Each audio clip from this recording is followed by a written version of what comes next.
अस्सलाम वालेकुम। आज हम जिस टॉपिक पर बात करने वाले हैं वो है हमारा लैंड रेवेन्यू एक्ट की सीरीज़ के अंदर हमारा दूसरा लेक्चर। पिछली वीडियो के अंदर हमने डिस्कस किया था सेक्शन 1, 2, 3 और 4 जो कि डेफिनेशंस से रिलेटेड भी था सेक्शन 4, और वो बहुत ही इम्पॉर्टेंट लेक्चर था, इसलिए वो लेक्चर लेंथी भी हो गया है और उसको समझना बहुत ही इम्पॉर्टेंट है हमारे लिए। और उसमें कंसेप्चुअल बातें थीं जिनको हमारे लिए जहन नशीन करना और समझना बहुत ज़रूरी था। जो आज का लेक्चर है वो शॉर्ट लेक्चर होगा और उसके अंदर हम पढ़ेंगे सेक्शन 5 से लेकर सेक्शन 18 तक। सेक्शन 5 और 6 के अंदर हम पढ़ेंगे डिवीजन और डिस्ट्रिक्ट्स को। फिर सेक्शन 7 से लेकर सेक्शन 13 तक हम पढ़ेंगे appointment and hierarchy of the revenue officers. फिर उसके बाद हम सेक्शन 14 से लेकर 15 तक पढ़ेंगे, 13 से 15 तक पढ़ेंगे administrative control of the revenue officers. फिर उसके बाद सेक्शन 16 से लेकर 18 तक हम powers of the revenue officers को पढ़ेंगे। तो ये लेक्चर भी इम्पॉर्टेंट है, लेकिन इस लेक्चर में इतनी डिटेल नहीं होगी क्योंकि आसान आसान सी बातें हैं जिनको हम बहुत ही शॉर्ट फॉर्म में समझते जाएंगे। तो सबसे पहले है जी सेक्शन 5 के अंदर वो बताता है कि प्रोविंस को डिवीजन्स के अंदर तकसीम किया जाएगा और एक प्रोविंस के अंदर जितनी हुकूमत बताएगी उतने डिवीजन्स होंगे।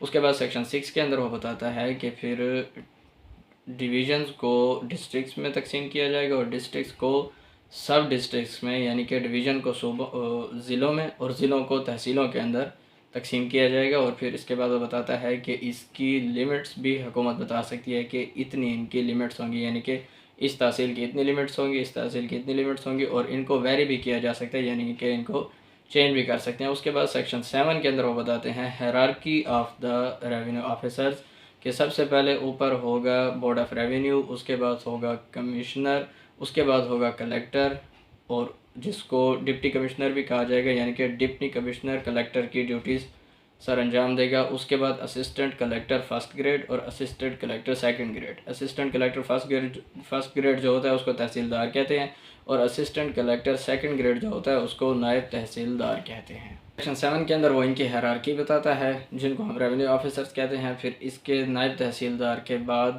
फिर विलेज ऑफिसर्स होते हैं, यानी कि कानून गो और फिर पटवारी, उनको हम रेवेन्यू ऑफिसर्स नहीं कहते।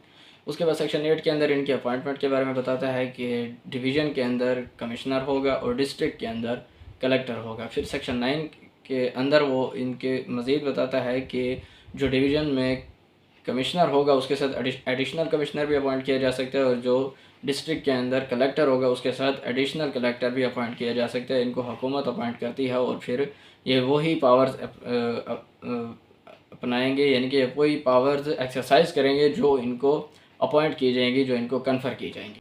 फिर सेक्शन 11 के अंदर एडिशनल कलेक्टर के बारे में बताता है कि डिस्ट्रिक्ट के अंदर एडिशनल कलेक्टर्स भी होंगे। डिस्ट्रिक्ट के अंदर सब डिस्ट्रिक्ट होते हैं, यानी कि तहसील होते हैं, तो तहसील लेवल पर असिस्टेंट कलेक्टर्स होंगे, यानी कि जो भी हमने पढ़े असिस्टेंट कलेक्टर सब ग्रेड 1 और सब ग्रेड 2।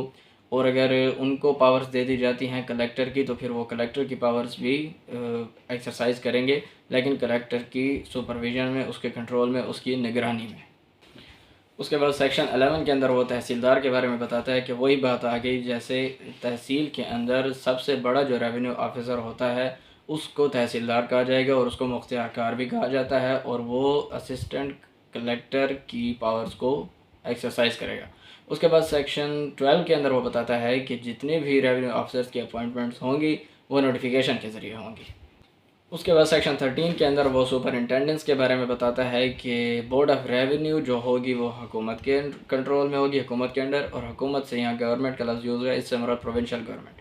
उसके बाद वो बताता है कि बोर्ड ऑफ़ रेवेन्यू के अंडर जो होगा और जितने भी रेवेन्यू ऑफिसर्स होंगे उनकी सुपरिटेंडेंस बोर्ड ऑफ़ रेवेन्यू करेगी, और फिर ज़िले के और डिवीज़न के लेवल पर कमिश्नर करेगा तमाम रेवेन्यू ऑफिसर्स की नीचे सुपरिटेंडेंस, और डिस्ट्रिक्ट लेवल पर कलेक्टर तमाम रेवेन्यू ऑफिसर्स की सुपरिटेंडेंस करेगा, यानी कि बोर्ड ऑफ़ रेवेन्यू हुकूमत के अंडर होगा, सारे revenue officers board of revenue के अंडर होंगे। फिर डिवीज़न के लेवल पर कमिश्नर, डिस्ट्रिक्ट के लेवल पर कलेक्टर, ये अपने तमाम महतात रेवेन्यू ऑफिसर्स को देखेंगे और उनकी सुपरिटेंडेंस करेंगे। उसके बाद सेक्शन 14 के अंदर वो बताता है कि बोर्ड ऑफ़ रेवेन्यू कोई भी बिज़नेस डिस्ट्रीब्यूट भी कर सकता है अपने रेवेन्यू ऑफिसर्स के अंदर, उनसे कोई बिज़नेस विदड्रॉ भी कर सकता है, यानी कि कोई काम उनमें डिस्ट्रीब्यूट भी कर सकता है, कोई काम उनसे विदड्रॉ भी कर सकता है। उसके बाद सब सेक्शन 2 के अंदर वो बताता है कि ये पावर बोर्ड ऑफ रेवेन्यू की जो विड्रॉल और डिस्ट्रीब्यूट करने की है, ये कलेक्टर और कमिश्नर भी एक्सरसाइज कर सकते हैं अपने महतात रेवेन्यू ऑफिसर्स के ऊपर। उसके बाद सब सेक्शन 3 के अंदर वो बताता है कि अगर बोर्ड ऑफ रेवेन्यू ने किसी से कोई बिज़नेस विड्रॉ कर लिया, कोई पेंडिंग केस था किसी भी रेवेन्यू ऑफिसर के पास, उसने विड्रॉ कर लिया, तो वो उसको ख़ुद भी डिस्पोज ऑफ कर सकता है, किसी और रेवेन्यू ऑफिसर को भी भेज सकता है।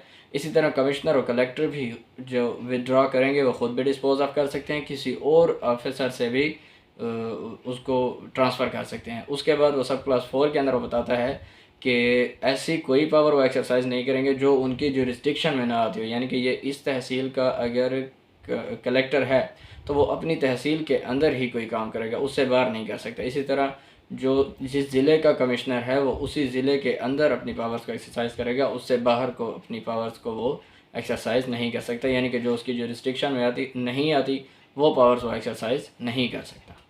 उसके बाद सेक्शन 15 के अंदर वो बताता है कम्बिनेशन ऑफ ऑफिसर्स, यानी कि एक ऑफिसर को एक से ज़्यादा ऑफिसर्स भी दिए जा सकते हैं।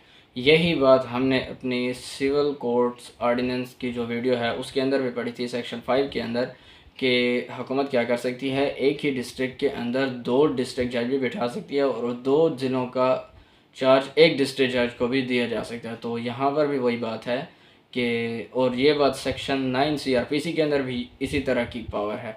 तो यहाँ पर भी यही पावर है कि एक ऑफिसर को 2 ऑफिसर्स भी दिए जा सकते हैं, यानी कि एक असिस्टेंट कलेक्टर को दो तहसीलों का भी असिस्टेंट कलेक्टर बनाया जा सकता है। उसके बाद सेक्शन 16 के अंदर वो conferment of power of revenue officers की बात करता है कि हुकूमत किसी भी बंदे की बात की गई है, कोई भी प्राइवेट बंदा, आम बंदा, उसको कमिश्नर और कलेक्टर की पावर्स दे सकती है और इसी तरह उनसे ये पावर विड्रॉ भी कर सकती है। उसके बाद सब क्लास 2 के अंदर वो बताता है कि इसी तरह असिस्टेंट कलेक्टर की भी पावर्स किसी भी बंदे को दी जा सकती हैं और उससे विड्रॉ भी की जा सकती हैं। और सब क्लास 3 के अंदर वो बताता है कि वो फिर वही पावर्स एक्सरसाइज करेगा जो उसको पावर्स दी गई हैं, या वो वही केसेस के अंदर वो पावर एक्सरसाइज करेगा जिन केसेस के बारे में उसको पावर्स दी गई हैं, और उन केसेस में वो क्या समझा जाएगा, वो कमिश्नर, कलेक्टर या असिस्टेंट कलेक्टर समझा जाएगा। उसके बाद सेक्शन 17 के अंदर वो बताता है फंक्शंस ऑफ रेवेन्यू ऑफिसर्स। वो कहता है कि अगर तो कोई फंक्शंस किसी रेवेन्यू ऑफिसर को दे दिए गए हैं, उनके अलावा बोर्ड ऑफ रेवेन्यू कोई भी फंक्शन किसी भी क्लास ऑफ ऑफिसर से करा सकती है, यानी कि अगर तो कोई काम किसी ऑफिसर के ज़िम्मे इस एक्ट के तहत लगाया गया है तो ठीक है, वरना वो काम कोई भी रेवेन्यू ऑफिसर कर सकता है और बोर्ड ऑफ रेवेन्यू बता सकता है कि ये फंक्शन ये क्लास ऑफ रेवेन्यू ऑफिसर्स करेंगे, अगर उनके बारे में वहाँ पर कोई स्पेसिफाइड नहीं बताया गया। तो अगर बताया गया तो ठीक है, वरना कोई और भी वो पावर्स एक्सरसाइज कर सकता है।